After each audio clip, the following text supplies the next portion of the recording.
au gouvernement, c'est les débats qui se passent actuellement en République démocratique du Congo après la publication du gouvernement, je dis Toulouka, si les gens parlent des remaniements, ça veut dire les mêmes figures qui reviennent. D'autres, par exemple, pensent que c'est un nouveau gouvernement à composer à 70% des nouvelles figures selon certains. Mais quelle est l'avis, l'opinion de notre invité aujourd'hui?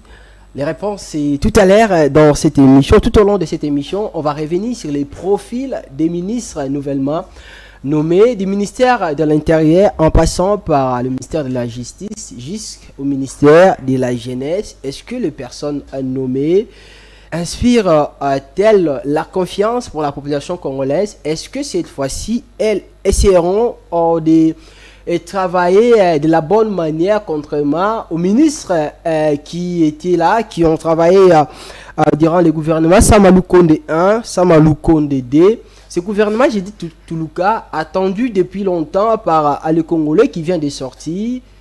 Est-ce que ça peut changer beaucoup de choses dans notre pays? Est-ce que ce gouvernement va bien travailler? Qu'est-ce que les Congolais peuvent attendre de Judith Toulouka et son gouvernement? Messieurs et dames, beaucoup de questions qui méritent d'être posées tout au long de cette émission. Vous aurez des réponses. Messieurs et dames, Interface, 4e numéro de la semaine de votre cavalcade socio-politique. Vous nous suivez de partout. Vous êtes sur Semel 13 Télévision. Rebonsoir à toutes et à tous. Et bienvenue. Rebonsoir Sarah. Bonsoir à toi Daniel Roland-Lai et bonsoir également à tous les Congolais qui n'y cessent de nous suivre au quotidien. Alors, nous suivre au quotidien, une obligation certainement. Pour répondre à ces questions à poser, nous recevons pour vous Maître Platini Mbadou. Il est le président de la fondation Platini Mbadou, justement en lui-même, une fondation qui soutient les actions du chef de l'État, du président Félix Tshisekedi Tshilombo. Bonsoir maître et bienvenue. Bonsoir, c'est toujours un plaisir de venir encore vous voir, répondre à votre invitation. Et laisse-moi aussi dire bonsoir à tout le peuple congolais qui me suivent en ce moment devant leur petit écran. Et aussi à tous les membres de la Fondation Platini Bandou en particulier et en général à tous les habitants de Mongafula. Et je vous aime beaucoup et laisse-moi dire au moins un mot par rapport à ma commune. C'est que récemment j'ai vu des ingénieurs, quelques ministres, ils ont fait une descente vers la route Lutendele, route de Carnaval, pour initier ou regarder comment initier les travaux pour arranger cette route-là. J'étais vraiment émerveillé de voir cela parce que vous vous rappelez encore que nous sommes passés ici à plusieurs reprises pour parler du bien fondé, de l'importance de cette route-là, Lutendele, et qui est sortie, une route qui est sortie juste vers la nationale numéro 1. Et aujourd'hui, ces projets-là, je crois qu'ils vont aller jusqu'à la fin parce que les habitants de Mongafula ont besoin de cette route-là pour marcher. Alors, d'entrée de jeu, maître, la Fondation Platini, comment se porte la Fondation des actions sur le terrain? Est-ce que ça avance bien? Bon, effectivement, la Fondation avance très bien et nous avons, c'est vrai, présentement, nous sommes encore en train de travailler avec les agistères où nous avons initié un cours aux jeunes de Mongafula, comment devenir agistère. Et on a également d'autres projets, par exemple d'autres projets forage, projets emploi de jeunes, parce que nous devons mettre en place un endroit approprié pour laver les voitures, où les jeunes vont commencer à venir travailler, payer à la fin du mois et apprendre aussi comment laver les voitures, mais avec des matériels appropriés. Des matériels appropriés, pas l'ancienne avec l'eau que vous essuyez, non, maintenant avec des pompes, avec des tuyaux, des rallonges, toutes ces histoires-là. C'est un projet, c'est vrai, mais nous osons croire que non, dans les jours à venir, Dieu nous fera grâce et nous allons réaliser cela parce que l'objectif, c'est d'abord d'aider l'habitant de Mongafula, d'aider les jeunes de Mongafula, de quitter d'une situation X à une situation Y, parce que vous savez, comme moi, qu'à Mongafula, il y a un problème de courant, il y a un problème d'eau, problème d'érosion, il y a beaucoup de problèmes, mais du moins, si nous avons la possibilité d'intervenir même dans l'emploi de jeunes ou dans la formation de jeunes filles mères, pour nous, ça sera déjà une réussite quelque part de notre vie sur Terre. Mais maître, est-ce que y a des gens qui vous soutiennent aussi, il y a des gens qui vous accompagnent, ou ça vous arrive aussi de pouvoir vous dire que tiens voilà, je le fais pour essayer de préparer mes électeurs aux prochaines élections, ou soit c'est juste la bonne volonté? Vous savez, s'il ne faut pas des élections, c'est encore dans 5 ans, donc c'est trop loin. Oui, mais tout se prépare déjà bien avant. Bon, je Il ne peux même faudrait pas attendre que cela arrive. 4 ans pour commencer, parce qu'avec les élections de 2023, j'ai vu des gens qui n'avaient rien. Les gens qui n'avaient même pas, pendant les 4 ans, c'est de 2018 à 2022, ils n'ont rien fait. Et en 2023, moins non plus. Mais du moins, pendant la campagne, ils ont fait des descentes pendant la campagne, ils ont fait des panneaux avec beaucoup d'argent, de 3 mètres, 4 mètres, et à la fin, ils ont réussi. Mais alors que nous avons commencé notre fondation avec des jeunes, avec des habitants de Mongafou, on a parlé, on a mis en place des stratégies, c'est-à-dire créer des sections de la fondation dans chaque quartier. On avait des sections dans plus de 16 quartiers de Mongafou là, mais à la fin, on nous dit que non, vous n'avez pas été voté. Alors que celui qui est venu à la veille, donc pour dire que non, ce n'est pas question des élections, c'est justement une question de bonne volonté, une question personnelle. Tu te dis, si je suis à mesure de gagner même 1000 francs, mais il y a des autres qui ne sont pas à mesure de le faire. Alors, est-ce que serait-il pas possible d'accompagner ces jeunes-là, d'accompagner une fille qui n'avait pas la maîtrise de ces périodes, qui s'est retrouvée enceinte? Est-ce qu'il faut qu'on lui la abandonne, étant donné que son mari n'a pas de boulot? Est-ce qu'ils n'ont pas un endroit où habiter? Parce qu'aujourd'hui, à Mongafou, j'ai logé beaucoup de jeunes dans mes concessions. J'ai logé beaucoup de jeunes. Des fois, ils me payent, des fois, ils ne me payent même pas. Je dis, bon, ça va, on va voir ça. Donc voilà un peu, c'est pas que j'ai commencé aujourd'hui, j'ai commencé ça depuis longtemps, c'est quelque chose que j'ai accepté comme ça, et puis je crois que vous êtes soutenu, il y a des gens qui vous accompagnent, non, des personnes de bonne volonté qui se disent, essayons un peu de mettre les mains dans la pâte pour aider. Vous savez, madame, j'aime pas trop parler de soutien à la télé, parce que souvent les gens vont me coller des étiquettes, et c'est pour ça des fois j'aime bien travailler seul avec le peu que je gagne dans ma profession, mais du moins à ce jour, je n'ai pas de soutien de quelqu'un. Mais du moins, cela ne m'empêche pas de travailler. Et je n'interdis pas non plus aux gens de venir soutenir. Si quelqu'un veut soutenir, s'il n'a pas besoin de passer par moi, il peut directement passer au siège. Le siège, c'est l'avenue Kalimo numéro 1, croisement Dikdiambou Kalimo, arrêt terrasse, entrée Maman Coco. Donc là, il y a déjà un secrétaire qui gère la fondation au quotidien. Et il y a toute une équipe qui sont là pour gérer le siège de la fondation. Et il y a aussi d'autres succursales de la fondation ou d'autres sections de la fondation à Mikoti, à Mitendi, il y en a partout. Mais au siège, c'est là. Si vous ne voulez pas passer par moi et que vous voulez au moins aider la fondation, passez par là, vous allez trouver le siège là, avenue Kalimo numéro 1, croisement Diambou Kalimo, arrêt terrasse. Avec plaisir. Du 24 janvier, date à laquelle le président Tshisekedi avait prêté serment au Stade des Martyrs pour son deuxième mandat. Au 25 mai 2024, il fallait attendre plus ou moins 3 à 4 mois pour avoir la sortie du gouvernement Judith Tuluka, justement après la nomination de Madame Judith comme première ministre de la République démocratique du Congo. C'est un gouvernement qui a pris beaucoup de temps avant sa sortie. Aujourd'hui, c'est une effectivité. Maître Platini, d'abord sur le plan contenu ou encore contenant la composition de ce gouvernement, vous êtes content? Bon, vous savez, je serais vraiment content avec les résultats. C'est vrai, ils ont été fraîchement nommés.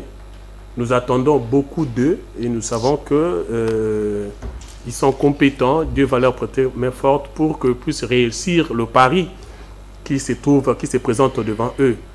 Voilà, le caractère content, je le mettrai lorsque je verrai les résultats. Mais du moins, les personnes qui ont été choisis pour briguer ce poste-là, moi je m'émerveille. Je me dis que non, le chef de l'État a bien tamisé, le chef de l'État a vu juste pour mettre en place des personnes qui ont quand même des bagages, qui ont quand même une intelligence, pouvant aider à amener notre pays dans un développement efficace. Et c'est vrai, les gens en parlent par rapport au nombre de ministres, par rapport... La taille du gouvernement, de 57 à 54, seulement à 3 on a supprimé trois portefeuilles, alors que certains Congolais attendaient peut-être avoir un gouvernement à composer de 40 membres, mais aller jusqu'à 53 membres comme ça, apparemment, ça donne l'impression que nous sommes restés dans le statu quo, rien n'a changé. Vous savez, les problèmes majeurs, ce n'est pas les nombres. Le problème majeur, c'est l'encadrement de recettes. Parce que vous pouvez imaginer, vous pouvez avoir un groupe de gens, je prends l'hypothèse, un gouvernement de 40 personnes, mais chaque personne est à mesure au moins de voler au moins 10 000 $. OK? C'est un exemple. Vous êtes déjà dans les 40 millions de dollars. OK? Mais lorsque vous avez un gouvernement de 50 personnes, mais avec ce gouvernement de 50 personnes, on arrive à serrer les gens et il n'y a pas eu vol ou il n'y a pas eu détournement, vous allez considérer que non, les 50 000 $, 40 millions de dollars qui devaient être volés a été gardé dans la caisse de l'État et ça pourrait aider à être dispatché dans les besoins de l'État. Le plus important, ce n'est pas le nombre. C'est vrai, le nombre aussi correspond à notre situation, la situation géographique de notre pays et à le nombre de la population de notre pays. C'est vrai. Mais du moins, ce qui est primordial, qu'on ne regarde pas seulement le nombre de ministres ou le nombre de membres du gouvernement. Ce qui est plus important, c'est est-ce qu'il faut qu'on essaie un peu de serrer les portes, les fuites ou les détournements de notre pays. Il faut qu'on ferme les portes là. Et ça va faire de sorte que non, les choses puissent avancer de manière ordonnée.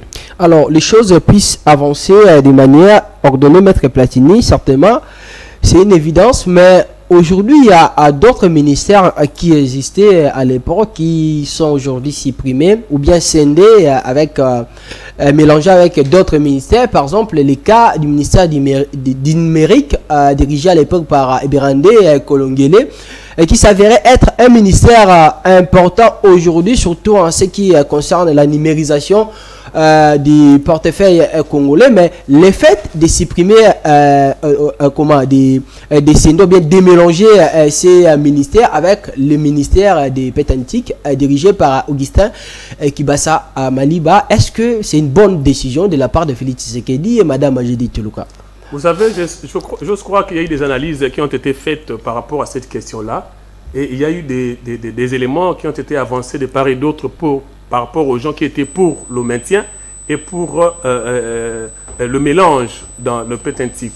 Et je crois que s'il y avait des arguments convaincants allant dans le sens de le mettre ensemble, je crois que nous pouvons que les accepter. Parce qu'il faut qu'on évite aussi les gouvernements pléthoriques. Parce que lorsqu'on parle d'un ministre, on voit la dotation, on voit le frais de fonctionnement, on voit l'équipement qui accompagne, on voit tous ces éléments-là, c'est des dépenses pour l'État congolais. Alors s'il y a possibilité d'enlever même le 4 pour rester avec, d'enlever le 3 pour rester avec 54, c'est déjà une bonne chose. Il y avait encore un autre ministre qu'on a enlevé, ministre après le Parlement. Moi j'ai toujours posé des questions sur ce ministère-là, mais aujourd'hui aussi a été enlevé. Moi je crois que ce sont des moyens appropriés pour essayer un peu de rétrécir de temps à peu la taille des institutions de notre pays, étant donné que nous avons toujours déploré la dimension, les nombres de ministres dans notre pays. Mais aujourd'hui, si on commence à enlever, on ne peut que soutenir.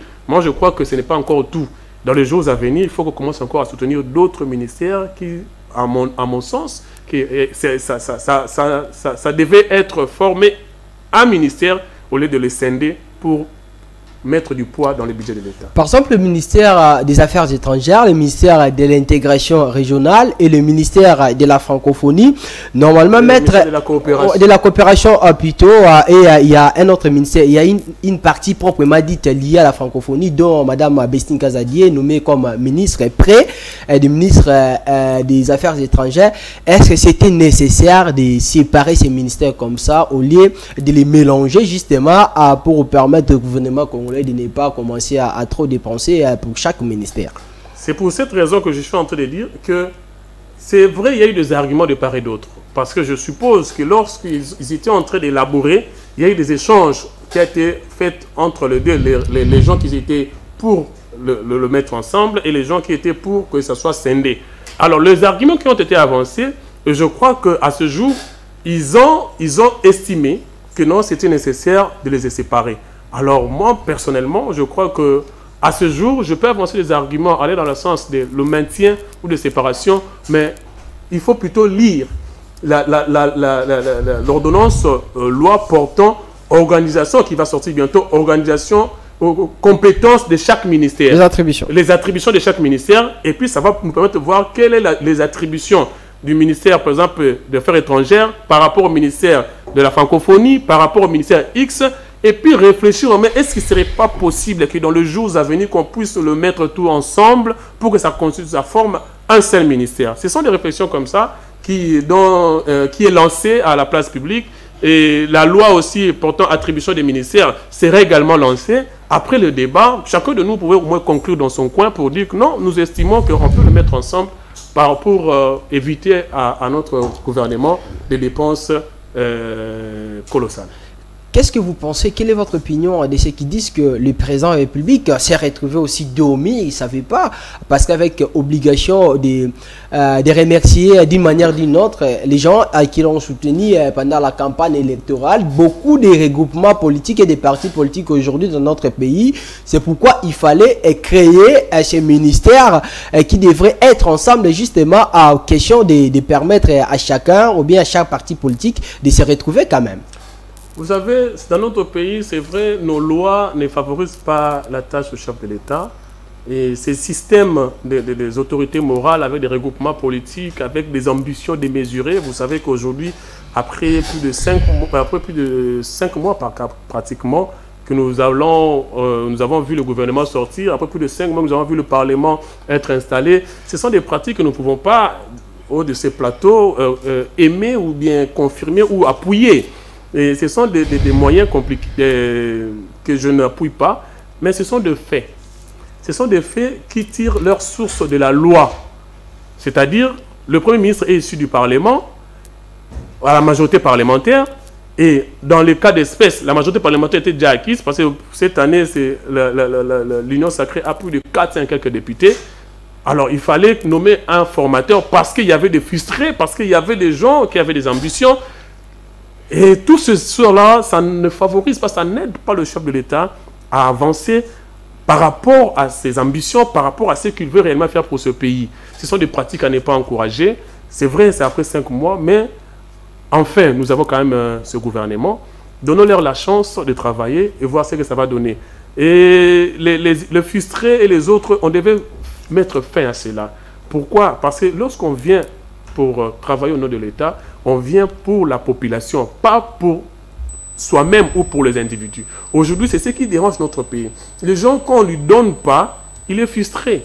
Lorsqu'on lui promet, on ne réalise pas, il est frustré. Et c'est ce qui est déplorable. Aujourd'hui, la politique est devenue un moyen rapide pour avoir de l'argent, pour se faire de l'argent. C'est ce qui est à déplorer dans notre pays. Moi, je crois qu'on ne peut pas avoir de frustrés. Aujourd'hui, l'armée recrute encore. Si vous voulez vraiment aider ce pays, vous pouvez aller dans l'armée. Si vous voulez vraiment aider ce pays, vous pouvez faire autre chose. Vous n'avez pas seulement besoin d'être un ministre pour aider le pays. Ce n'est pas tout le monde qui sera ministre. On est plus de 100 millions d'habitants. On aura combien de ministres? Donc si vous voulez aider le pays, vous avez vraiment l'amour du pays, allez dans l'armée ou encore chercher d'autres voies et moyens. Comment aider le pays? Par exemple, ce que je suis en train de faire ici, j'ai ma fondation Platini Bandou. Je suis en train d'aider les jeunes comme moi. Et puis, je suis en train de soutenir les actions du chef de l'État parce que j'estime que c'est quelqu'un qui a des ambitions, c'est quelqu'un qui a besoin d'apporter des changements dans ce pays. Mais le système, mais les lois qu'il a trouvées, mais la constitution qu'il a trouvée, mais toutes ces histoires qu'il a trouvées l'empêchent de réaliser ce qu'il peut réaliser. Et de l'autre côté, lorsqu'on veut critiquer dans ce pays, même un ministère, on prend directement le nom du chef de l'État, on met devant. On oublie que nous sommes dans un régime semi-présidentiel. L'exécution du programme du gouvernement, c'est vrai, le programme est du chef de l'État, mais l'exécution est donnée au gouvernement. Et lorsqu'il y a un problème au niveau, par exemple, de la SNEL, ne citez pas le nom du chef de l'État, c'était carrément le nom du DG de la SNEL, même pas le nom du DG de la SNEL, allez voir directement le ministre de l'Énergie, montez directement jusqu'au Premier ministre, parce que le Premier ministre est censé exécuter le programme du gouvernement. Mais malheureusement, avec la pratique congolaise, à des fois, les gens attendent que le chef de l'État puisse tout donner, tout faire, tout réaliser à lui seul, alors que les lois ne disent pas cela. Alors, maître, par rapport au ministère, on constate que lorsqu'on a des ministères séparés, il y a des individus qui n'arrivent vraiment pas à gérer cela. Mais vous ne pensez pas, vous, qu'en scindant les ministères, il n'y aura toujours pas de difficultés? Vous savez, ce qui est important lorsque vous êtes ministre, il faut connaître les attributions. Parce qu'on ne peut pas envisager ou imaginer avoir un ministère qui empiète les attributions d'un autre ministère. Ce n'est pas possible. Alors, si vous savez, vous avez la maîtrise de vos attributions, de votre compétence, vous serez limité à cela. Alors, là, c'est vrai, cette histoire d'avoir un ministère scindé, séparé à plusieurs ministères, c'est vrai, c'est un problème pour notre pays. Je suis d'accord avec ça. Je ne remets pas cela en cause. Mais aujourd'hui, c'est ce que j'étais en train de dire, que non, il y a eu des arguments qui ont été avancés de part et d'autre pour mettre en place cette mouture-là. Et par rapport à ces arguments, ils ont estimé, au regard des attributions qu'ils vont attribuer à chaque ministère, ils ont estimé que c'est mieux de les séparer ainsi. Mais lorsqu'on mettra en place cette loi-là par rapport aux portant les attributions de chaque ministère, à la lecture de cette loi, nous pouvons à ce moment-là dénicher pour dire que par rapport aux attributions que nous avons lues, il serait mieux que les 3-4 ministères ici se mettent ensemble pour former un seul ministère. Là, c'est seulement après lecture de la loi portant attribution des ministères, de la compétence de chaque ministère. Maintenant, avant, on ne peut pas commencer à réfléchir pour dire que non, ils devaient carrément être ensemble. Bien sûr que non. Parce qu'il faudrait que nous puissions d'abord lire la loi portant attribution de chaque ministère. Si le choix opté est de scinder à ce niveau, y a-t-il des ministères qui n'ont pas lieu d'exister? Vous savez, il y a des ministères, présentement avec déjà l'ordonnance qui a déjà été prononcée, les ministères seront exécutés de la manière dont l'ordonnance a repris tous les ministères. S'il y a peut-être un autre changement à effectuer, ça sera fait peut-être dans le remaniement qui sera fait plus tard, remaniement ou changement du gouvernement ou quoi que ce soit. Mais à ce qui concerne le gouvernement, Madame Judith Swamino, gouvernement Swamino 1, si je peux le dire ainsi, les ministères sont déjà connus. On ne va plus revenir en arrière, c'est ce qu'on va voir, c'est eux qui vont nous conduire. Mais après cela, après lecture, s'ils estiment que non, il faut changer, nous allons changer, mais il faut attendre le prochain remaniement pour apporter des éléments de changement. Alors, nous allons bientôt analyser, on passera d'un ministère à un autre pour avoir les profils des ministres nouvellement nommés, mais maître, à un moment, vous parlez de donner la chance à ces gouvernements, à donner la chance aux ministres nouvellement nommés.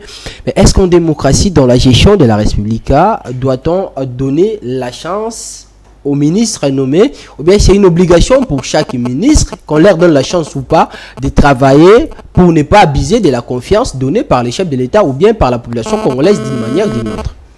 Vous savez, ce qu'il faut savoir dans notre pays, ou dans le monde, hormis l'ENA, c'est-à-dire l'École nationale d'administration, il n'y a pas des institutions appropriées qui forment les ministres. Il n'y en a pas. Nous sommes tous soit licenciés en droit, docteurs en économie, docteurs en X, relations internationales, X, Y chose. C'est par rapport aux compétences, par rapport à votre CV, qu'on peut s'imaginer de vous confier une responsabilité de l'État. C'est par rapport à ça d'abord. Deuxièmement, c'est par rapport aussi à votre appartenance politique. Parce que qu'on le veuille ou non, les membres du gouvernement ont été proposés par leur regroupement politique. Qu'on le veuille ou non, c'est ce que nous savons tous. Alors, lorsque vous êtes dans un parti ou dans un regroupement et qu'il faut présenter des candidats, au regard de votre CV, de votre compétence ou de votre niveau intellectuel, on peut proposer votre nom. Mais une fois que votre nom a été proposé et nommé par ordonnance, on va vous donner la chance. C'est-à-dire, s'il ne faut pas utiliser la chance, on va peut-être vous donner le bénéfice de doute. C'est-à-dire que on ne dit pas que vous êtes incompétent. On ne dit pas non plus que vous êtes compétent. Mais on vous donne seulement les bénéfices de doute, c'est-à-dire, allez-y travailler, on t'observe. Et après notre observation, nous allons maintenant dénicher, nous allons maintenant savoir si vous êtes compétent ou vous êtes incompétent. Alors, présentement, avec les personnes que nous avons, qui ont été présentées ou citées dans l'ordonnance, nous avons vu tout le monde passer, et nous avons vu tout le monde, nous avons lu le nom de tout le monde, et nous savons que tout le monde a au moins le minimum un diplôme. Je peux même graduat, le minimum, au moins un diplôme de graduat. Donc, laissons-leur la chance, accordons-leur les bénéfices de doute, voir ce qu'ils vont réaliser dans les jours à venir, et à ces moments-là, nous allons commencer à tirer, à savoir au moins comment, s'ils sont compétents ou s'ils ne sont pas compétents, comment il faut le changer, comment est-ce qu'il faut le reprocher. Il ne faut pas oublier non plus qu'il y a un Parlement.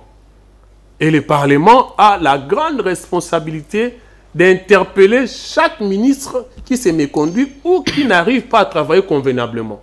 Parce que le pouvoir a mis en place des mécanismes de contrôle, de suivi, d'orientation. Tous ces éléments-là sont prévus dans la loi. Donc, il faut plutôt dire aux parlementaires de travailler sérieusement, de manière à ce que de ne pas attendre qu'un ministre puisse amener le pays dans un trou béant avant de l'interpeller ou même d'initier une motion contre lui. Ou attendre qu'il soit visité la nuit et pour en faire retirer sa motion. Ce sont des pratiques comme ça qu'il faut peut-être interdire afin que nous puissions avoir des résultats escomptés de la part de nos ministres. Maître, prenons l'aspect compétence. Que dire de ces personnes qui n'ont jamais gouverné, mais se retrouvent quand même sur la liste du membre du gouvernement? N'oubliez pas qu'actuellement, tous les CV ne sont pas vrais. On peut facilement falsifier un CV. Bon, le CV, on peut le falsifier, c'est vrai, mais le diplôme, l'université où vous avez étudié, il y a quand même un mécanisme de contrôle permettant à ce que nous puissions savoir si réellement vous avez étudié là-bas ou pas. Et par rapport au poste ministériel, j'insiste encore pour dire, hormis les personnes qui ont été reconduites, les autres là n'ont pas encore travaillé jusqu'à présent. Alors, comme ils n'ont pas encore travaillé, laissons-leur le temps de travailler et nous allons voir ce qu'ils vont donner. Accordons-leur les bénéfices de doute et nous allons voir ce qu'ils vont donner. Parce qu'il n'y a pas une université où on forme que les ministres. Comment gérer, comment... Il n'y en a pas.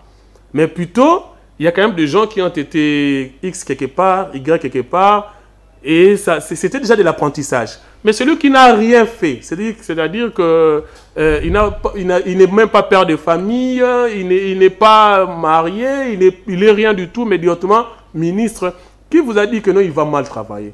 Parce qu'aujourd'hui, nous avons mis Macron. Macron n'a pas des enfants. Macron, c'est vrai, il s'est marié avec son professeur, mais il n'a pas non plus des enfants. Nous avons vu en Allemagne, et nous avons vu la dame qui a remplacé Angela Merkel, lui aussi n'a pas de famille. Est-ce que c'est pour autant qu'elle est incompétente? Non, pas du tout. Voilà pourquoi je dis toujours qu'il faut leur donner les bénéfices de doute. Aujourd'hui, ça a été démontré que le fait d'avoir travaillé par-ci, par-là ne fera pas de vous compétent de là où on va vous mettre. Parce qu'il y a aussi ce qu'on appelle l'adaptation sur terrain. Et c'est aussi très important. Il n'y a pas que l'adaptation sur terrain, il y a aussi les enjeux que vous allez trouver sur terrain et la manière dont vous-même vous allez manager. La capacité managériale compte aussi pour beaucoup lorsque vous êtes à la tête d'une institution de l'État. Donc voilà, tous ces éléments-là, nous allons les observer avec le temps, mais accordons-leur les bénéfices de doute. Prenons le cas de l'actuel ministre de la Jeunesse. Quel est son profil pour que le choix soit opté sur elle? Vous savez, d'abord, elle est licenciée en économie à l'université de Kinshasa, à l'université protestante au Congo plutôt. Je me rappelle encore à l'époque, moi j'étais en L2, elle était en G3, je crois, en G3. C'est parmi les personnes que, je ne sais pas si elle arrive à crier un jour, elle a déjà crié un jour. Elle est une dame calme, posée et sereine. Alors, hormis, lorsqu'elle a fini ses études à l'université protestante au Congo, elle a fait son entrée au niveau du parti politique de Madame Fifi Masuka. Et présentement, elle est vice-bourgmestre dans la commune d'Engaliema. Alors, récemment, j'ai vu des photos qu'on a publiées sur les réseaux sociaux où on l'attribue des choses. Ce qui m'a plus dérangé, c'est de voir que la méchanceté de la jeunesse congolaise, vous voyez bien sur les images que la dame qui est sur la photo, c'est-à-dire notre ministre de la Jeunesse, Madame Noëlla, et la photo, l'autre photo que vous mettez ensemble, ce n'est pas elle. Ça se voit à l'œil nu que ce n'est pas elle. Mais les gens arrivent quand même à dire non, c'est elle. Je me suis retrouvé avec les deux photos parce que j'ai vu toutes les photos qui ont été publiées. Il y a une photo où une dame a mis sa tablette sur son hanche. Il y a une photo, une dame en train de marcher comme un mannequin avec une robe de couleur bleu ciel. Et ça se voit que ce n'est pas elle. Mais pour crédibiliser, pour convaincre les gens que c'est elle, on prend les photos d'autres personnes et on prend ces deux photos, on met à côté juste pour nuire. C'est ce qui est déplorable. Vous pensez que ces gens ont pour but de nuire au président de la République, lui qui a fait ce choix, ou soit c'est juste pour dénigrer la ministre? Non, le problème c'est d'abord démontrer, c'est-à-dire démontrer la faiblesse de l'ordonnance d'abord. Nuire d'abord au niveau du chef de l'État. Pour dire à la communauté nationale et internationale que le chef de l'État a fait un mauvais choix, premièrement. Deuxièmement, les gens qui sont en train de faire ça, okay, il y a une chose qu'ils oublient, que cette dame-là, elle est une mère de famille, femme mariée, c'est une autorité de l'État. Présentement, elle est vice-bourgmestre. Donc, vous prenez le respect, la dignité d'une personne, femme mariée, vous le mettez à la place publique juste parce que vous voulez faire plaisir à faire de buzz sur les réseaux sociaux. Madame, vous avez les images là. Elle est habillée en robe, ok? Robe rose que j'ai vue avec un fil ici. Qu'est-ce qui est d'immoral là-bas? Qu'est-ce qui est d'immoral? Je vis encore d'autres photos où elle est assise sur une chaise avec son sac sur le pied. Qu'est-ce qui est d'immoral là-bas? Mais pour accompagner le buzz, on prend les photos d'autres personnes et on l'associe avec ces photos juste pour accompagner le buzz. Voilà comment les Congolais, la jeunesse congolaise, commence à se comporter. Où se trouve le mal dans ces... Et puis, elle est à la maison même. Elle est à la maison. Où se trouve le négatif sur cette photo? Il y a une photo où elle est assise avec un sac sur ses genoux. Où se trouve les négatifs ici? Maintenant, prenez les photos là où il y a les comportements immoraux. Et regardez maintenant le visage. Vous allez voir que non, ce n'est pas elle. Comme cette photo. Ici, c'est elle. Mais où est le caractère immoral? Elle est en robe et puis elle est à la maison. Vous pensez que c'est une tenue décente? Elle est à la maison. Vous pensez que c'est une tenue décente? Bien sûr, elle est à la maison. Ma femme comme ça. Elle est habillée en soirée. Qu'est-ce qui est dérangeant? C'est les épaules ou c'est le décolleté? Qu'est-ce qui est dérangeant ici? C'est ça ma question. C'est qu'est-ce qui est dérangeant ici, avec cette robe ici? Donc, si vous portez cette robe, vous pouvez être un ministre dans ce pays. Alors, si c'était un mini-jupe, alors, voilà comment les gens... Et hormis ces photos ici, il y a d'autres photos. Ce n'est pas elle, mais on dit que c'est elle. Voilà comment les Congolais commencent à faire des choses. Et moi, vous savez, j'ai été victime aussi de ce genre de comportement récemment ici. J'ai été victime de ce genre de comportement où on m'a attribué l'âge que je n'avais pas. Juste parce que je voulais avoir de buzz. On m'attribue 47 ans, alors que je n'ai même pas 47 ans. On m'attribue un parti, alors que ce n'était pas même pas mon parti. Juste parce qu'il y avait un monsieur qui voulait avoir de buzz sur le TikTok. Mais à ce jour, il n'y a pas un TikToker qui est payé par l'organisation de TikTok. Il n'y en a pas. On l'attribue même le nom de TikTokeuses. Soyons sérieux. Bourgmestre adjoint de la commune d'Engaliema et vous l'attribuez le nom de TikTokeuse. Voilà comment... Moi, je crois que nous devons changer. Oh, il y a un ami qui m'a dit que non, les Congolais, faut aussi qu'à Kento, na bouloji. Ce n'est pas bien. Il faut éviter les Kento et les bouloges. Cette dame ici. Voilà cette dame ici. Qu'est-ce qu'elle a fait? où se trouvent les images, elle, je ne parle pas des images des autres, je parle elle là, où se trouvent les images où elle là a fait quelque chose. Madame Noëlla. Madame Noëlla, où se trouvent ces images là où elle, je ne parle pas des autres, mais elle. Ouais, c'est de la haine, c'est de la haine. C'est de la haine, comme vous venez de dire. C'est le quinto et la jalousie et les bouloges. Ok. Maître Platini. Voilà, j'ai vu l'autre photo là. Est-ce que c'est elle?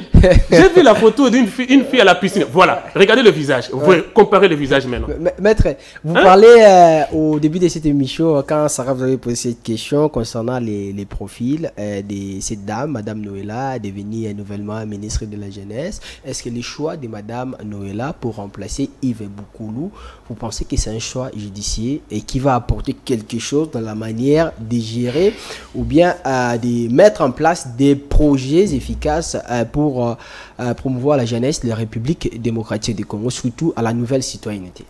Vous savez, avec ma petite expérience, les gens qui commencent avec trop de critiques comme ça, ils essaient un peu d'exceller.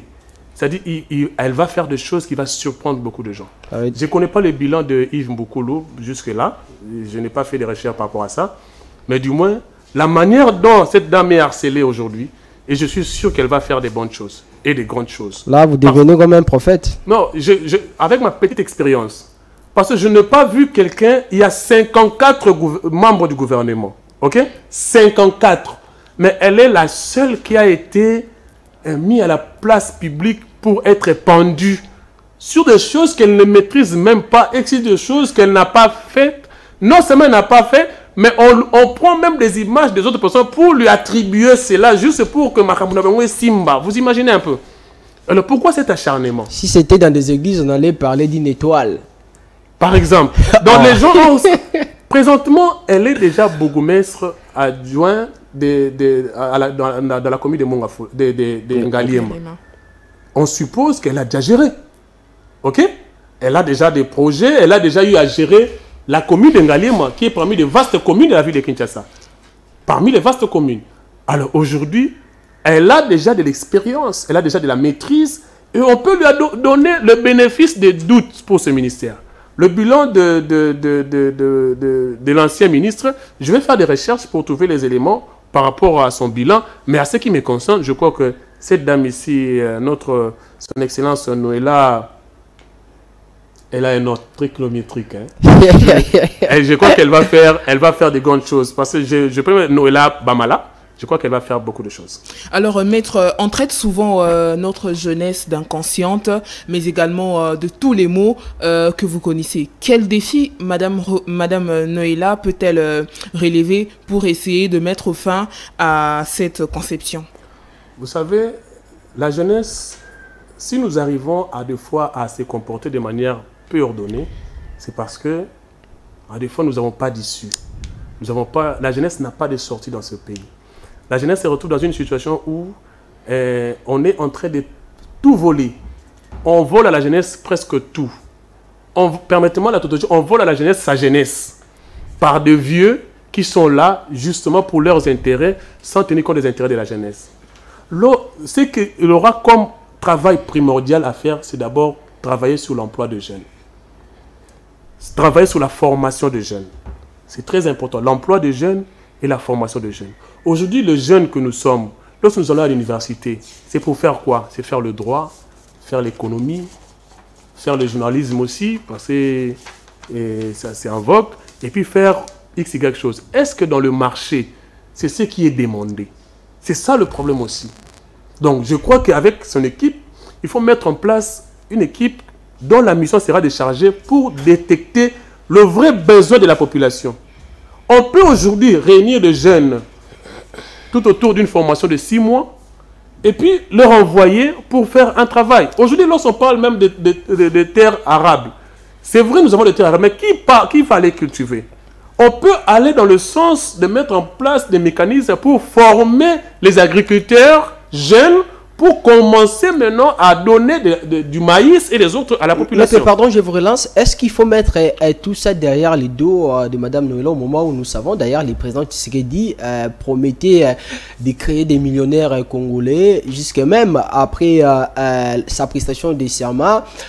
dans une activité, il avait promis de créer plus ou moins 6,4 millions d'emplois en République démocratique du Congo. Moi, nous savons, les universités congolaises aujourd'hui ne forment plus les demandeurs d'emploi que des créateurs d'emplois. Il n'y a pas des cours, par exemple, liés à l'entrepreneuriat à tous les niveaux de l'enseignement. Est-ce que cela va faciliter la tâche à cette dame, certainement, de travailler vraisemblablement sur la jeunesse pour essayer de sortir la tête de l'eau? Effectivement, c'est sa responsabilité. Pourquoi je dis cela? Parce que le chef de l'État donne la politique générale du gouvernement, mais l'exécution de cette politique-là revient à l'exécutif. C'est pour ça qu'on l'appelle même exécutif. Maintenant, dans sa mission, c'est quoi? Il va gérer la jeunesse de notre pays. C'est vrai, le Kuluna, ce sont des conséquences. Mais qu'est-ce qui est derrière ce comportement de Kuluna? C'est aussi manque d'emploi, manque de formation. Et il faut maintenant commencer à réfléchir comment trouver une solution par rapport à cela. L'entrepreneuriat, vous dites là, c'est bien, on peut faire des formations sur l'entrepreneuriat. Mais vous allez prendre l'argent où? Parce qu'un entrepreneur, c'est celui qui mise pour récolter. Mais lorsque vous ne misez pas, vous ne récoltez pas, vous n'avez rien à miser, qu'est-ce que vous allez récolter? Voilà pourquoi il faut peut-être négocier avec les banques. Comment mettre en place des mécanismes appropriés pour accompagner les jeunes dans le prêt au niveau des banques? Est-ce qu'il n'y a pas de prêt sans intérêt pour le jeune? Permettre aux jeunes, il finit ses études, il prend un prêt, il a intérêt, il commence peut-être le champ, ou il commence peut-être à faire quelque chose qui peut lui permettre d'être autonome. C'est ça le plus important. Donc, moi je crois qu'avec le temps, il y aura cette mise en place-là de ce mécanisme consistant à chercher le vrai problème de jeunes secours. Moi déjà ici je dis, c'est l'emploi, c'est cette manque de formation. Si on commençait par ces deux éléments-là, effectivement nous aurons aussi des jeunes qui seront formés. Et aussi également, il faut parler avec des banques. Ce n'est pas normal que vous terminez les études. Vous avez besoin vous avez des projets. Parce que quand quelqu'un termine les études, il a toujours des projets. Moi, j'avais beaucoup de projets quand j'avais fini mes études. Mais comment commencer à matérialiser ce projet? Tu n'as pas de moyens. Les banques de notre pays, est-ce qu'ils peuvent donner aux étudiants un tarif moins, c'est-à-dire intérêt zéro, permettant aux banques, avec un bon suivi, pour que les jeunes étudiants ou les jeunes gens qui terminent puissent avoir le moyen pour créer quelque chose? Mais il n'y en a pas. Lorsqu'on parle aujourd'hui de Mark Zuckerberg, on parle de toutes ces personnes-là qui ont inventé des choses. Ils ont pris des prêts à la banque. Et la banque leur avait accompagné. Mais ici, les banques n'accompagnent personne. Et il y a des intérêts élevés. Un jeune ne peut pas s'hasarder d'aller prendre l'argent à la banque. D'abord, on lui demande des gages. Quelqu'un qui vient un peu de finir ses études, vous lui demandez de donner les gages. Il va prendre la parcelle de papa. Ah, c'est papa va accepter avec la parcelle qui lui est restée pour la vie. Et puis, il va te donner pour aller déposer ça à la banque. Non. Donc, réfléchissons par rapport à cela. Comment accompagner les jeunes dans la recherche d'emploi, dans la formation, et comment obtenir des prêts au niveau des banques pour permettre aux jeunes d'évoluer. Si on commence à faire ça, ça sera aussi une autre façon de lutter contre le Kuluna. Parce qu'au Kuluna, c'est vrai, il y a un aspect X, mais il y a aussi l'aspect chômage qui gangrène les jeunes. Et mettre de la sanction contre tout ministre qui va exiger aux investisseurs des pourcentages avant d'investir ici. Ça freine le développement, ça freine l'emploi et ça dérange au moins le développement de notre pays. Et tous ces éléments-là, ensemble avec le ministre de la Justice, avec le ministre de la Jeunesse, nous allons trouver une solution pour pallier à cette situation. Alors, Maître, pour mettre fin à la question sur le ministère de la Jeunesse, depuis que ce ministère existe dans notre pays, y a-t-il une mission qui a déjà réussi? Vous savez, le ministre qui vient de sortir, le ministre Steve Mboukoulou, que je salue en passant, je crois qu'il a eu à réaliser 2 ou 3 projets par rapport aux jeunes. Et je crois que cette fois-ci, nous ne voulons pas ici nous retarder sur le passé. Moi, je sais que je peux demander au peuple congolais d'accorder la chance, les bénéfices de doute à cette dame Noëlla Ayanga Kapo, notre ministre de la Jeunesse, qu'on lui donne cette possibilité, ce bénéfice de doute-là, elle va réaliser de grandes choses. Avec ma petite expérience, je vous dis ce qui est vrai. elle va réaliser des grandes choses dans ce pays. Vous la connaissez. Attendons pour Très voir bien. alors. Je vous dis, je ne savais même pas qu'elle parlait. Parce qu'à la fois, vous allez la trouver devant son auditoire. Quand il n'y a pas où elle est devant son auditoire. Je ne l'ai jamais vue sous les arbres ou quoi que ce soit. Elle était toujours devant son auditoire. C'est là où je la voyais souvent. Et après, là-bas, je n'ai jamais entendu dans autre chose. Parce que j'ai fini à l'UPC. J'ai été retenu assistant pendant plus de 10 ans. Enseignant, je n'ai pas entendu d'autre chose sur cette dame. C'est seulement les gens de mal intentionnés qui cherchent à nuire quelqu'un pour faire de buzz, alors que c'est une femme mariée. Elle a un enfant. Et pourquoi faire ça sur la personne? Et puis prendre des photos des autres pour lui coller à la peau. Si tout ça, c'est ça, moi, ça me dérange. Et vous croyez qu'on va faire marche en arrière, le chef de l'État va prendre l'ordonnance, il va enlever son nom, et puis pour dire que non, on a enlevé son nom, et puis on met votre nom. Alors, on va prendre un autre ministre nouvellement à nommer, le ministère de l'Intérieur, avec Peter Kazadi. Kazadi, voulais-je dire, ça faisait débat ici, surtout avec cette fameuse opération Panthère. Peter Kazadi, qui est beaucoup qualifié d'une personne orgueilleuse par rapport à sa manière de faire. Aujourd'hui, il est parti remplacé par un maître Jacquemain Chabani qui a pris sa place comme ministre de l'Intérieur. Que peut-on attendre de ce monsieur? Est-ce que c'est un choix judiciaire fait par le président Tshisekedi qui va certainement apporter quelque chose de nouvel dans la gestion de ce ministère territorial? Vous savez, je crois que même si j'étais à un débat avec des opposants à côté, on allait au moins se mettre d'accord sur ce point. Parce que maître Jacquemain Chabani, c'est quelqu'un qui n'est plus à présenter en termes de compétences ou en termes de loyauté, d'abord à son parti, et puis en termes de compétences. Vous savez qu'à un moment donné, il a occupé le poste de secrétaire général de l'UDPS. Remis seulement cela, c'est quelqu'un qui a la maîtrise de notre pays.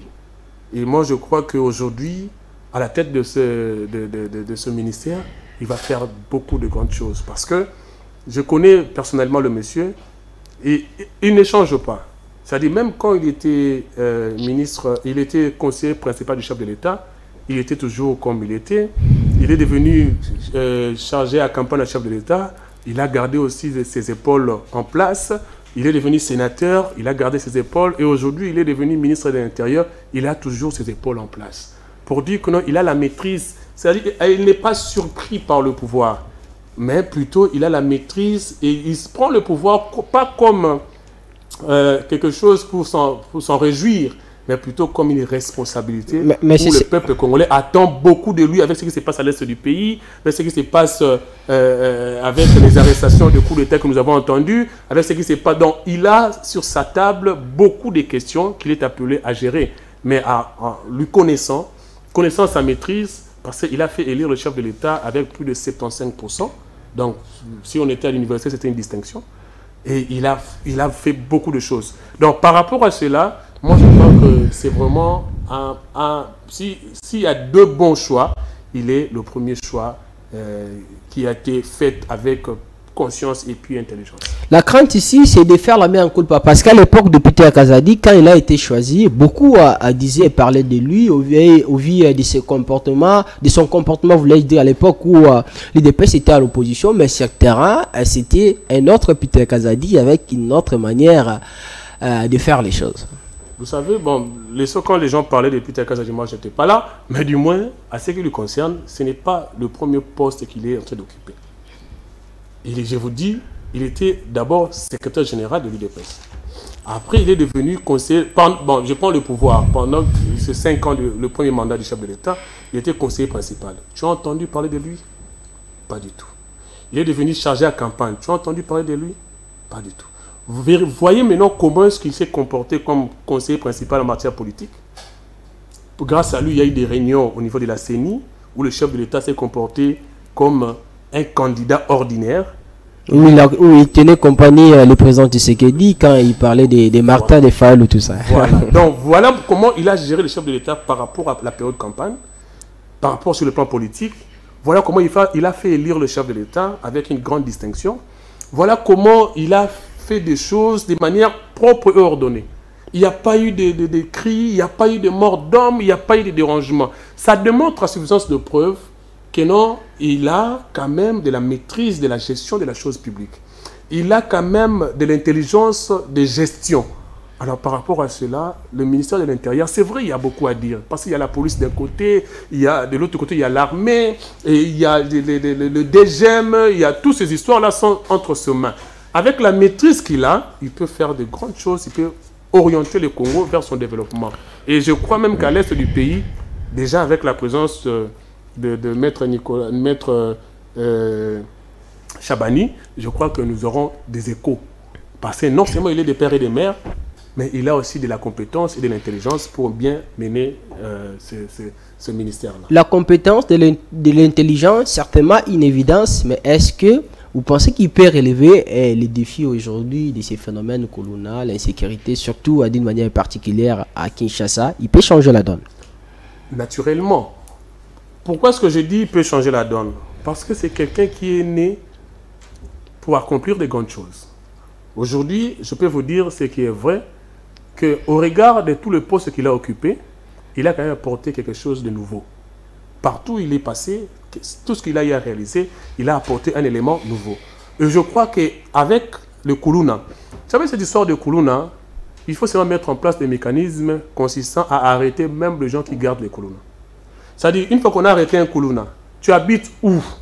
On prend l'adresse, on arrête tout le monde à l'adresse où tu habites, où le Kuluna habite. Pourquoi cela? Parce qu'on ne peut pas imaginer un Kuluna qui est en train de couper les gens, vous gardez le Kuluna à la maison, pendant que l'État congolais est en train de crier à haute voix qu'il faut dénoncer, dénoncer, dénoncer. C'est une obligation légale de dénoncer ce genre de inciviques pour mettre à l'aise les gens. Mais si vous ne faites pas, qu'on puisse mettre en place des mécanismes pour arrêter à la fois le Kuluna et les gens qui ont milité pour garder le Kuluna secret dans leur maison. C'est très important. Et je crois que le président Jacquemin va poursuivre dans ce sens et puis va orienter les choses dans ce sens. À un moment, on vous a entendu parler du silence, mais également de la discrétion. Est-ce que c'est parce qu'on n'entend pas parler d'une personne qu'on peut dire que la gestion sera bonne? Non, ce n'est pas parce qu'on n'entend pas parler de lui, mais aujourd'hui, nous sommes habitués quand même à un certain nombre de choses dans notre pays. Aujourd'hui, quand tu as un poste, tu vois, les gens vont commencer à crier. Quand tu fais quelque chose, tu vas voir du changement, mais négatif.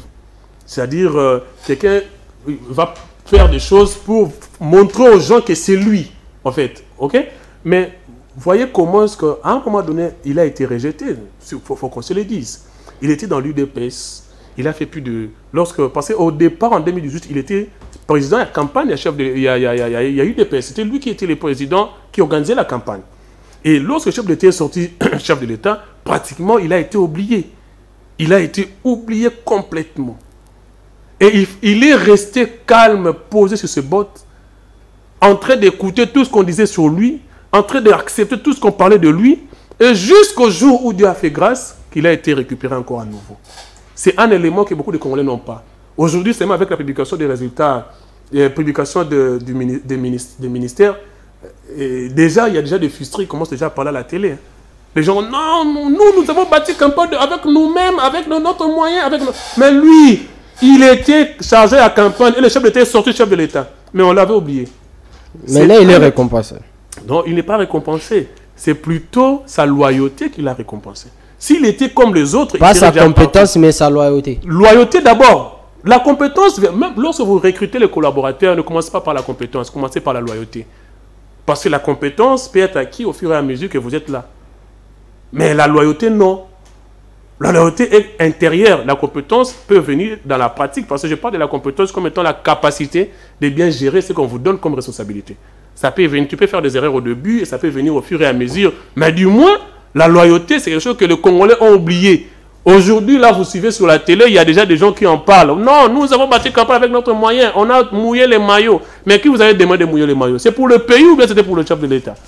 Voilà comment est-ce que les gens sont en train de faire les choses dans ce pays. Alors, d'un ministère à un autre, lentement mais sûrement, on chute avec cette émission. La justice élève une nation, dit-on. On va parler cette fois-ci du ministère de la Justice, dont Constant Moutamba, le monsieur de la DIPRO. va prendre la place de Madame Rose Mutombo. Beaucoup de défis justement au niveau de la justice congolaise, qualifiée, considérée depuis un moment d'une justice malade, comme lui-même, le chef de l'État, Tshisekedi le disait l'autre fois, une justice malade. Constant Mutamba, est-ce que c'est l'homme qu'il faut plutôt à la place qu'il faut justement pour relever ces défis et faire guérir cette justice malade? Vous savez, dans ce pays, il y a plus de 70% de jeunes. Ça m'émerveille de voir de jeunes commencer à prendre la responsabilité de ce pays en main. Et je me suis vraiment émerveillé par rapport à cela. Et il faut savoir que Constant Mutamba, c'est quelqu'un que je côtoyais depuis l'université. C'est vrai, nous avons eu des temps d'échange avec lui. Puis il était aussi président des étudiants à l'Université du Congo. Et puis, hormis cela, nous avons travaillé avec lui dans NOGEC, ASBL NOGEC au départ, Nouvelle Génération pour l'émergence du Congo. Et puis, NOGEC s'est transformé en parti politique. Et puis, il y a eu création de DIPRO. Donc, c'est quelqu'un que je connais. Et il est dynamique, en fait. C'est que j'aime chez lui.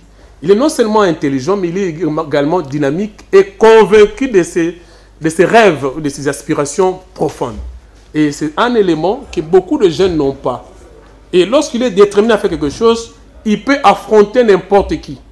Justement parce qu'il veut atteindre un objectif, il a un but à atteindre, donc il est déterminé par rapport à cela. Et aujourd'hui, je sais qu'il est déterminé à apporter des changements dans notre justice.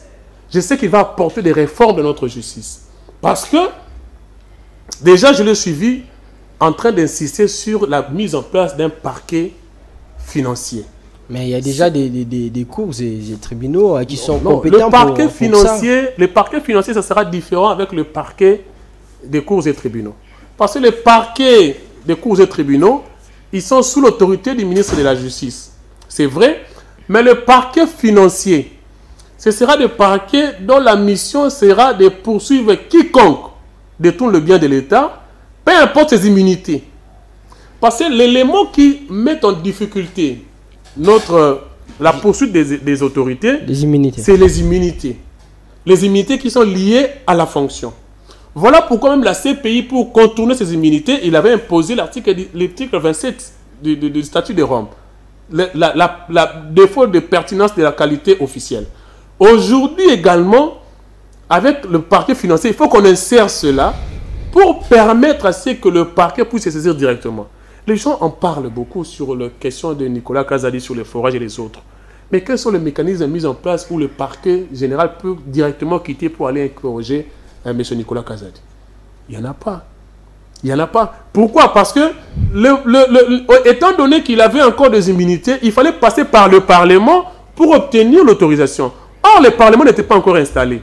Qu'est-ce que le parquet allait faire encore pour passer directement? Il pouvait se limiter seulement à ouvrir un RI pour avoir des informations, l'inviter pour les informations, mais il peut pas poser des actes conséquents contre Nicolas Kazadi. Peut-être maintenant, oui, mais avant, il était dans l'impossibilité. Alors, pour éviter cela, il serait plus souhaité qu'on mette en place ce parquet financier-là. Et c'est très important. Et puis, mettre aussi des dispositions permettant à la justice de bien fonctionner. Parce qu'il faut qu'il y ait des sanctions. Il faut qu'il y ait des sanctions au niveau de la justice. Ce n'est pas normal de se retrouver avec des conflits parcellaires, de se retrouver avec des jugements contrariés, avec une contrariété criant. Et il y a beaucoup à reprocher. Mais maître, je vous relance. Là, il faut aussi voir ces problèmes liés à la rémunération des magistrats. Aujourd'hui, par exemple, on parle d'un magistrat qui a un salaire de $800, un autre magistrat qui a un salaire de 1000 et quelques dollars, alors qu'un inspecteur des finances, tout simplement, a un salaire de $5000. C'est là ces problèmes liés au salaire qui peut-être poussent certains magistrats à pousser ou bien à poser ces genres de comportements. C'est un élément à apprécier et qui sera soumis sur la table de son Excellence ministre d'État, ministre de la Justice, mais ce n'est pas une raison valable pour que lorsque vous n'êtes pas bien payé, de commencer à se faire payer derrière le dos des justiciables. là, je ne prends pas ça dans ce sens-là. Moi, je crois qu'il y a des moyens de revendiquer. Parce que chaque personne, le salaire a un caractère alimentaire. Lorsque vous estimez que non, vous n'êtes pas bien payé, vous pouvez réclamer. Il y a des syndicats, il y a le Conseil supérieur de la magistrature. Ils ont des structures pour réclamer cela et ils peuvent même marcher pour réclamer de l'amélioration de leur salaire. Mais ils ne peuvent pas dire que s'ils sont en train de prendre de la corruption, c'est parce qu'ils sont mal payés. Non, pas du tout. Moi, je crois que nous devons être sérieux dans ce que nous faisons. C'est très important. Moi, je crois qu'au niveau de la justice, il y a des réformes que j'aimais bien le président Constant Moutamba va apporter. Et je crois que ce sera des réformes qui vont mener la justice de notre pays vers l'avant. Surtout sur la question de l'Est du pays. Les gens qui sont arrêtés à l'Est du pays, qui sont en connivence avec les rebelles, ces gens-là doivent avoir des sanctions exemplaires. La justice doit procéder de manière exemplaire pour faciliter ce genre de comportement. L'applicabilité de la circulaire de Rose Mutombo.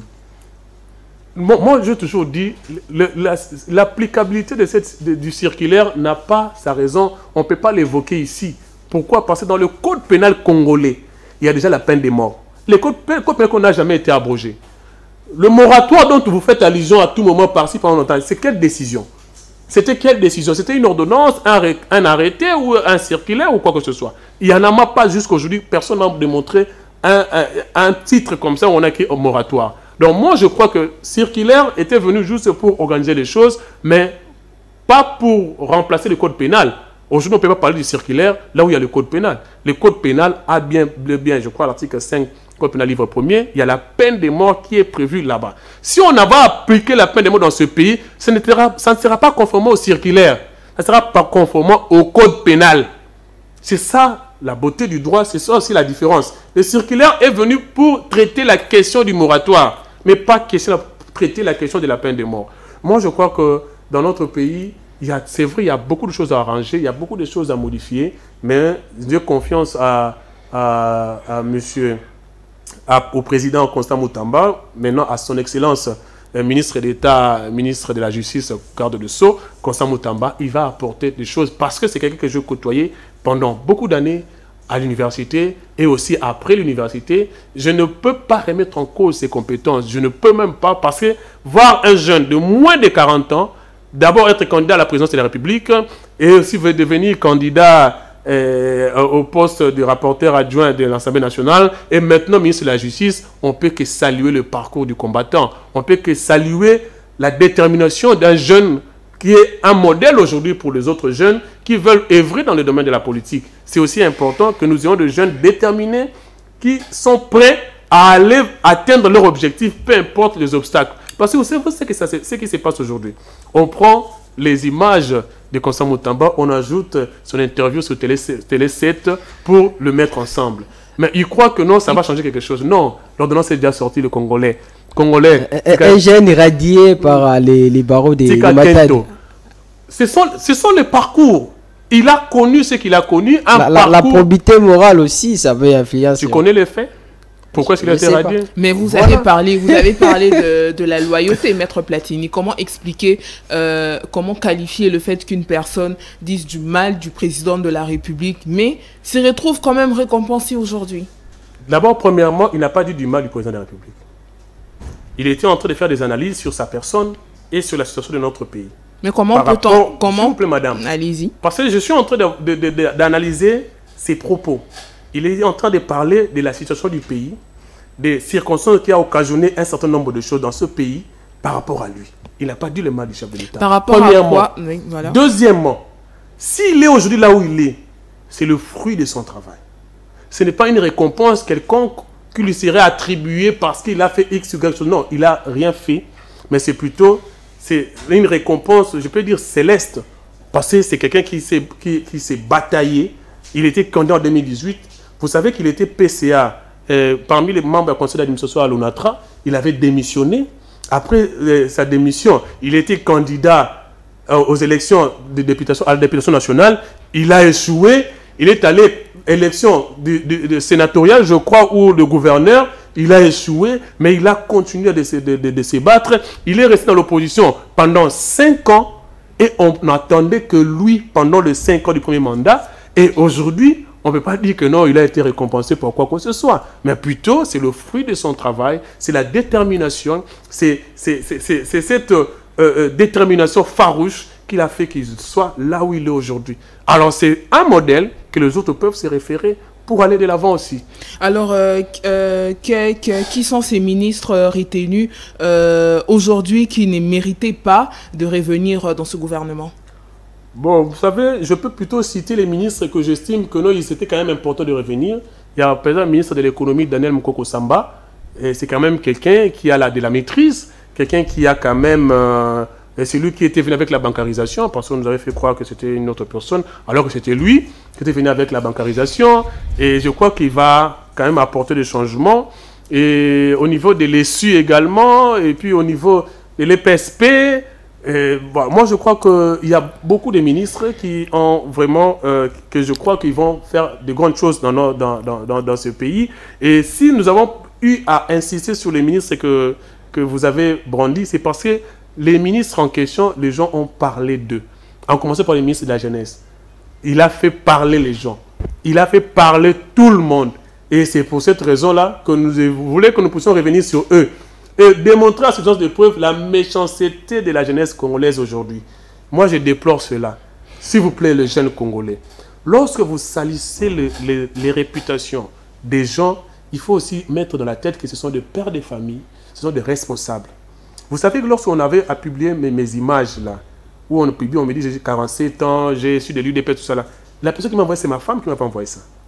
J'étais quelque part assis comme ça, ou quelqu'un m'envoie, regarde, qu'est-ce qui se passe là? J'ai dit, moi je ne comprends pas. Et puis c'est ma mère qui m'appelle, c'est mon petit frère qui m'appelle. Et puis c'est les étudiants, même en France, les gens m'appellent. Maître, mon amour, mais il dit des choses qui n'est pas correctes en droit, mais on met des images, Donc quelqu'un qui a mis... Les gens ne regardaient plus le débat, les gens regardaient les écrits qui étaient mis sur le TikTok là. Et les gens ont partagé ça comme ça. Et j'ai passé 3 jours difficiles de ma vie.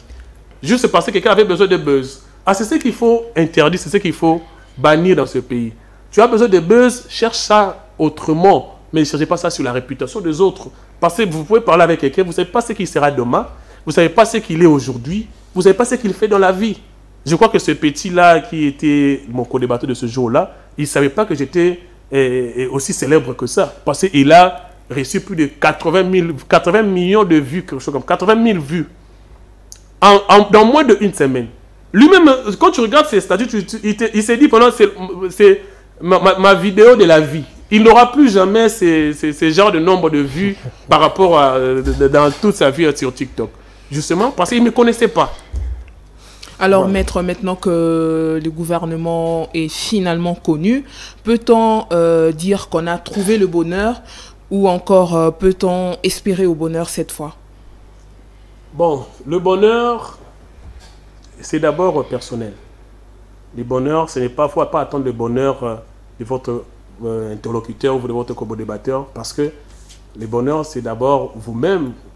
Vous allez voir à l'intérieur de vous, est-ce que vous nagez dans le bonheur ou vous n'êtes pas dans le bonheur? Le bonheur, ce n'est pas l'extérieur. Le bonheur, ce n'est pas le matériel. Il y a des gens qui ont tout, mais ils ne sont pas heureux. Ils n'ont pas le bonheur en eux. Mais à ce qui me concerne, je peux dire que donnez-leur des bénéfices de doute. C'est bien la peine d'entrer. Laissons le temps au temps. Analysons. Mais interpellons également le Parlement. Que cette fois-ci, qu'un ministre, quand il commence à se méconduire, qu'il se lève pour l'interpeller. Qu'il n'y ait pas de musique là-bas, qu'il n'y ait pas de plateformes économiques où ils vont se partager les moyens de l'État. Qu'ils essaient un peu de faire un travail. Parce que de toute façon, l'organe de contrôle du gouvernement, ce n'est pas le peuple. Ce n'est pas non plus les communicateurs de l'opposition. Non. C'est le Parlement. Aujourd'hui, vous savez, on avait interpellé dans le passé, on a dit on ne peut pas retrouver quelqu'un qui est député provincial, député national, sénateur, ministre ou gouverneur. On ne pouvait pas le retrouver comme ça. Mais cette loi-là était passée. Et c'était passé où? Au Parlement. Le Parlement, il y avait qui? Il y avait des gens qu'on avait envoyés pour nous représenter. Est-ce qu'ils n'avaient pas vu cela? Ils ont fait passer cela. Mais aujourd'hui, je vois les gens ils prennent les photos des gens qui ils ont 4 MeToo, ils prennent ça, ils mettent ça, ils disent voilà les chefs de l'État, voilà les mandats de Fachi. Non, c'est les mandats de vos électeurs, de vos élus que vous avez envoyés au niveau du Parlement. C'est eux qui ont mis en place la loi électorale alors qu'ils devaient modifier cet élément-là pour changer les choses. Mais ils ont refusé de modifier, ils ont laissé ça exprès pour qu'ils reviennent encore. Et aujourd'hui, on dit non, c'est le chef de l'État. Non, le chef de l'État allait faire quoi? C'est transformer en parlementaire? Bien sûr que non. Chacun de nous a sa mission. Chaque institution a une mission bien déterminée. Que chacun de nous réponde aux déshydratants de son secteur. C'est la moindre des choses. Lorsque le secteur ne fonctionne pas, ne citez pas le nom du chef de l'État. Le secteur ne fonctionne pas. Dites à votre député de Funa ou Lukunga, dites-lui que non, interpellez pour nous le ministre X qui ne fait pas bien son travail. Si le député là interpelle le ministre explique et puis lui il vient pendant les vacances parlementaires vous dire au moins ce que le ministre avait dit si vous n'avez pas eu la chance de le suivre à la télé. Mais si on ne fait pas cela, on va dire non, c'est le chef de l'État, c'est le chef de l'État. Je crois que c'est de la haine et les kento. Alors maître, dernière question pour chuter avec cette émission. Lors des consultations de Madame Toulouka, les cadres de l'Union Sacrée, du Présidium, chacun d'eux avait donné ses analyses, avait donné son opinion par rapport aux critères du gouvernement, le gouvernement de Madame Judith Toulouka. Il y a par exemple Pius Amiabulu qui a parlé d'un gouvernement désexpérimenté, des gens qui ont de l'expérience. Il y a Bati Lukwebo qui parlait de la réduction de la taille des institutions. La taille des institutions, il avait beaucoup insisté. Et puis il y a Kamere qui a parlé d'un gouvernement à la taille de notre pays.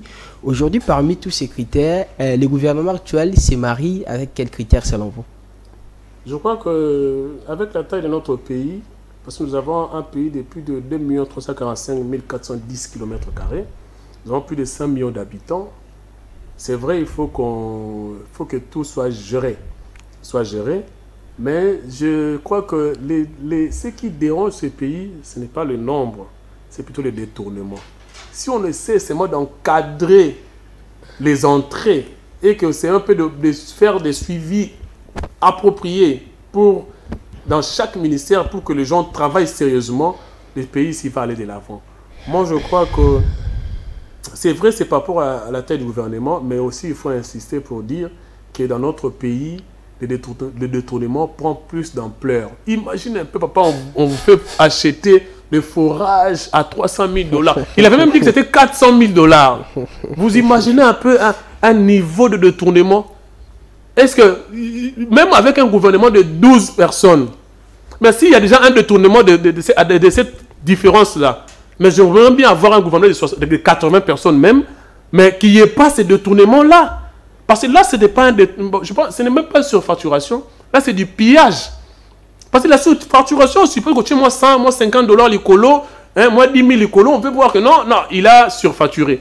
Mais lorsque on vous dit une chose coûte, par exemple, forage, moi je sais 5 000 $, tu as le forage, mais on vous dit, on vient avec un projet de 400 000 $ pour le forage, ça, ce n'est plus un détournement, ce n'est même plus la surfacturation, mais il faut trouver un nom. Et moi, je trouvais c'est le pillage des deniers publics.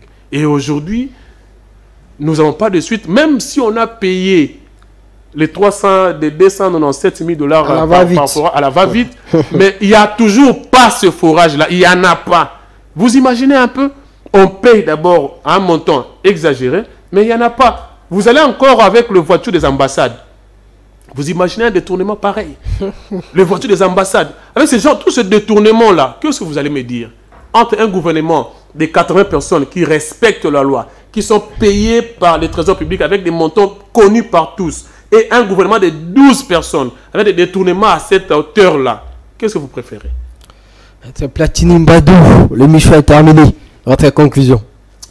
C'était un plaisir de venir échanger avec vous sur des questions de l'heure par rapport à notre pays.